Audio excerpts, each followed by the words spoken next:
What's up, YouTube? Fundamentals of data engineering. What is it? Who's it for?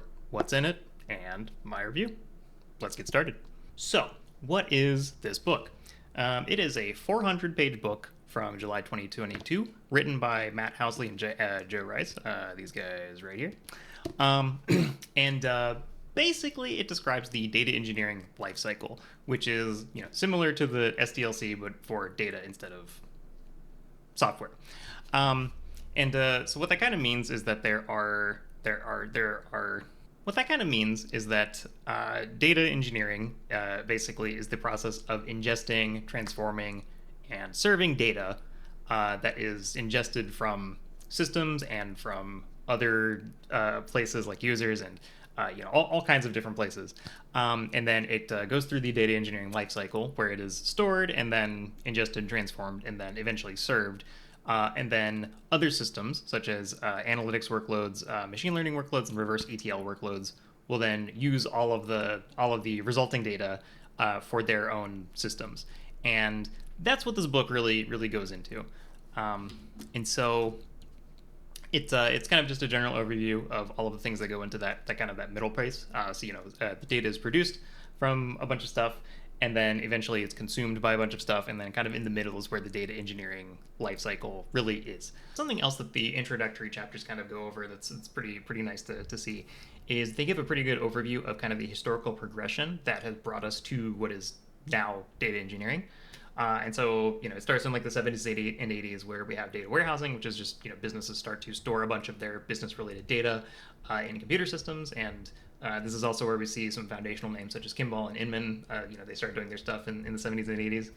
And then by the time we get to like the mid-90s, that's where the internet is starting to explode, and there's a bunch of applications that are being built for the internet. So we have a bunch of new backend services. We have a bunch of new storage systems and like databases and stuff, and all of that's kind of there, but it's really expensive. And then naturally we eventually get to the dot-com bust, and that brings a whole wrench into things. But then in the 2000s, that's when hardware starts to become cheaper. It starts, people can rent servers and database and storage for relatively cheaply. And then also in 2004, that's when we get the MapReduce paper from Google. In 2006, that's whenever Yahoo comes out with Hadoop. And then at the same time, like Amazon is building out their infrastructural things like S3 and EC2 and stuff, and they're building that all out at the same time. And eventually this becomes AWS. And so that's also happening in the 2000s. And then in the 2010s, that's where it starts to become known as big data. That's where kind of all of these different like flows from like the kind of all of the history is starting to combine and distill and kind of coalesce into what is being called big data, and that's where things get combined, and that's the 2000s. And then now we're in the 2020s, and we have that was the 2010s.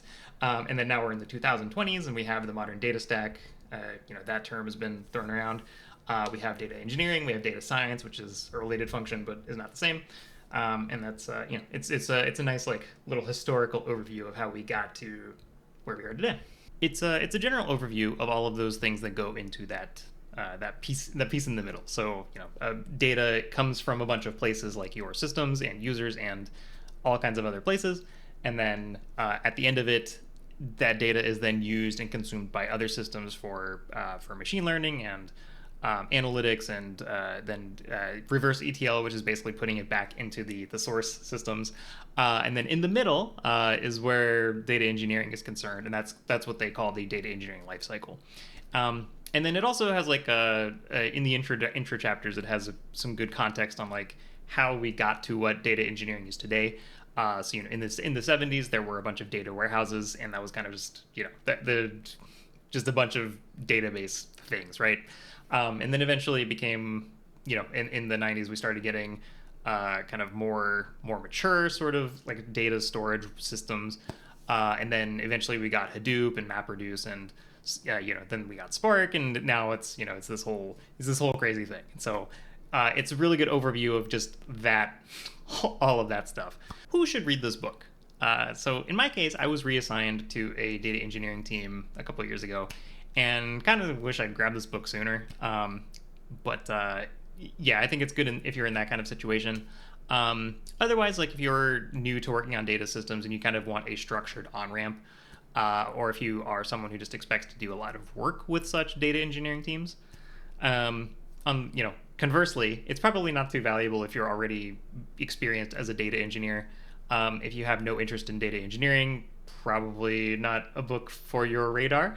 And then kind of the other thing that's kind of the other group of people, which I actually not sure if this is like if it would be valuable.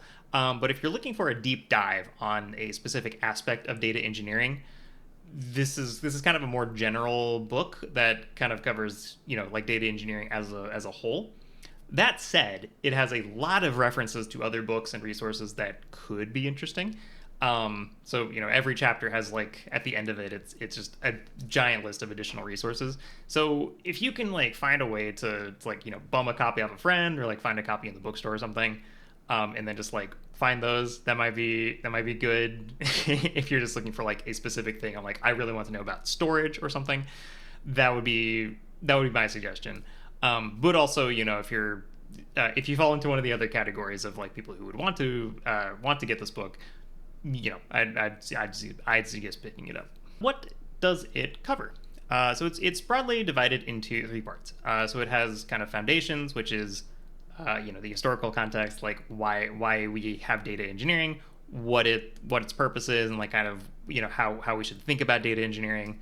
And then the part two, which is kind of the meat of the book, is like the data engineering lifecycle in depth. So all of those four stages, like the storage, ingestion, which is where you take data from other things and move it to somewhere else, transformation, which is where you take the data and transform it and do something with it, and then serving it, which is where you actually make that available to consuming systems. So all of that is covered in the second part. And then the last part, which is only like 20 pages or so, it goes over security and privacy, and then the future of data engineering as a field. And so the foundation section includes an overview of data engineering and the data engineering lifecycle. It has a chapter on designing data architectures, and then also a chapter on choosing technologies for your data engineering systems. Part two goes into like the data generation, storage, ingestion, queries, and modeling and data shapes, and then serving data for the analytics, machine learning, and reverse ETL workloads. And then part three, as I said, it's pretty short. It's only about 20 pages for security and privacy. And then there's another chapter on the future of data engineering. As far as my thoughts on the book, generally, I think it's pretty good. It's really, really comprehensive as far as overviews go. You get a lot of suggestions for all of the different trade-offs and the considerations and all of that stuff you need to make while you're building and working with data systems. Where it does kind of lack is in the deep details, which is not really a bad thing because that would make it a gigantic book. But if you're looking on like nitty gritty on anything like networking, storage, SQL pipelines, and other things like that, it would probably be better to find a more specific book. But that said, again, this book has a lot of additional resources. So honestly, like it might be worth picking up just for those lists of additional resources. Something else that's pretty nice is for each of the data engineering lifecycle chapters, the book discusses the kind of the undercurrents of the data engineering lifecycle, and so these undercurrents are basically things that are eternally present. You must always consider them as part of your just normal operational doing things kind of process. So those undercurrents are security, data management, data ops, data architecture, orchestration, and then it's like software engineering. So each chapter, so for example, the chapter on storage, it includes a good thorough treatment of like, when I'm doing storage stuff, like how do I consider security? How do I consider software engineering? How do I consider orchestration? And all of that stuff. And I think it really helps a lot to kind of contextualize like I'm doing stuff with storage, and so because of that, how does security relate to that? How does data management relate to that? And so on. Something else that's really nice that it has is each of the chapters will have sections on kind of who the stakeholders are for that particular thing. which is really, really handy for anyone who doesn't already have a strong data engineering background, and like especially if you haven't like worked in an organization with data engineering.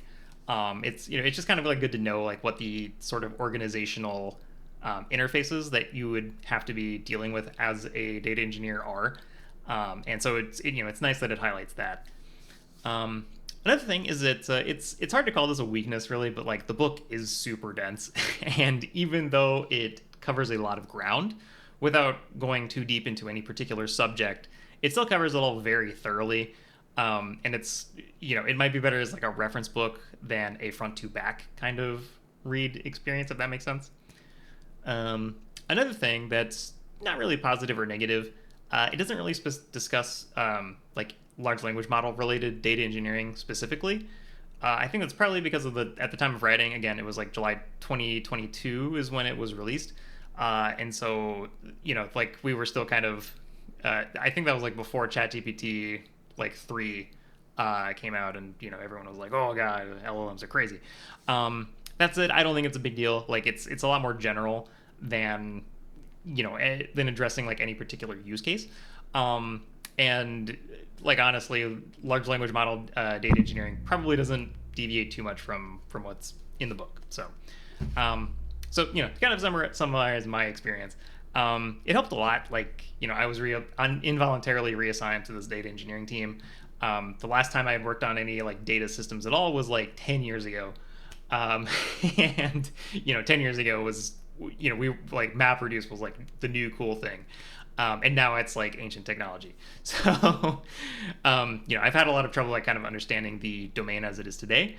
And, you can like read blog posts and like things like that to kind of fill in the blanks. But it's just really nice to have kind of this like large structured, kind of onboarding ramp up to help you like understand what's happening and like put everything into kind of like a like a structured mental model. Because but a lot of the stuff was not like new to me explicitly, but it was just kind of like putting them into like a cohesive structure that I didn't really have at all. It was all kind of just like I'd thrown a bunch of paint at the wall. But now it's like there are lines, so now I can like color in the lines. Yeah, and it's also nice to understand like the relevance of like the teams making use of the systems, especially like if you work in a chaotic organization, those things are not always static, and so it's nice to know like what it would be in an ideal world. But that said, like 3 years is I guess like we're also kind of like in a much more mature like stage of it than data engineering and stuff was like 10 years ago. So the fundamentals in the book still describe my work pretty well. And if for some reason I had to like build up a new data organization at a new job or something, this book is definitely where I would start. Might not be where I'd finish. I would, there might be some adjustments I would make, but like for the most part, like this is what I would kind of like base the roadmap on. So yeah, with that, I hope you enjoyed this review. Hope you're having a great day, week, and month, and even year. So yeah, thanks for watching. Have a good one.